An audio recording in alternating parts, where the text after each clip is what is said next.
حضرت اسامہ حضور سے بے تکلف تھے اور جو ضرورتیں تھیں حضور سے آ کے کہہ لیتے تھے، ظاہر ہے پوتوں کی جگہ پہ تھے، کوئی بھی کام ہوتا بلا تکلف حضور کی خدمت میں حاضر ہو جاتے۔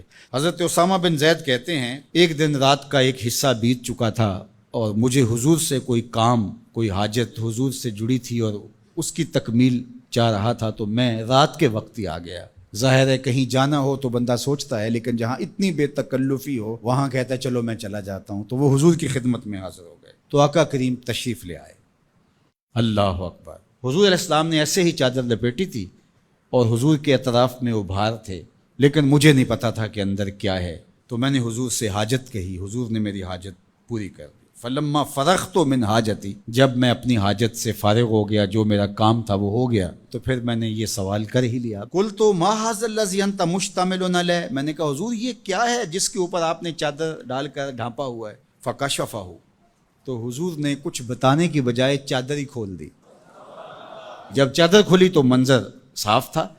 میں نے کیا دیکھا، سنو، حضرت اسامہ بن زید بن حارثہ بیان کرتے ہیں، فائز الحسن والحسین علی ورقہ، ایک پہلو سے امام حسن چمٹے تھے اور ایک جانب امام حسین چمٹے ہوئے، دونوں نے حضور کے پہلوؤں سے جفی لگائی ہوئی تھی، حضور علیہ السلام کے کشہین سے، حضور کے پہلوؤں سے لپٹے ہوئے تھے۔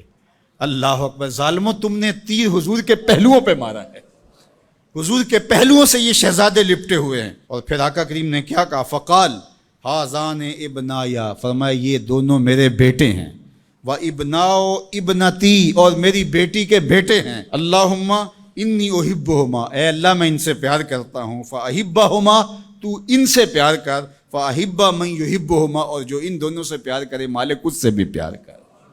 اللہ اکبر! حذیفہ بن یمان اپنی ماں کی مغفرت کا سوال لیے حضور کے پاس حاضر ہوئے تھے اور آقا کریم نے ان کو یہ خبر بھی دی، حذیفہ سنو، یہ فرشتہ میرے سامنے حاضر ہے اور یہ میری فاطمہ اور میرے حسن حسین کے لیے جنتیوں کی سرداری کا مجدہ جاں فضا لے کر آئے ہیں، پیغام لے کر آئے ہیں، بشارت لے کر آئے ہیں۔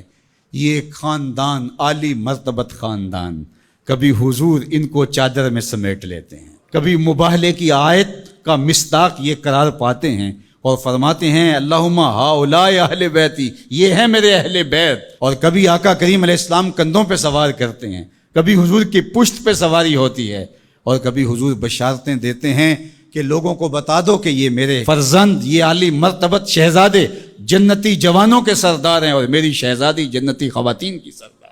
یہ عالی مرتبت خاندان جن کی عظمتیں اتنی بلند ہیں اور جن کی رفعتوں کے پھریرے لہرا رہے ہیں، تو جتنا اونچا منصب ہوگا امتحان بھی تو اتنا اونچا ہوگا، جتنی بڑی شان ہوگی تو امتحان بھی اس کے مطابق ہوگا۔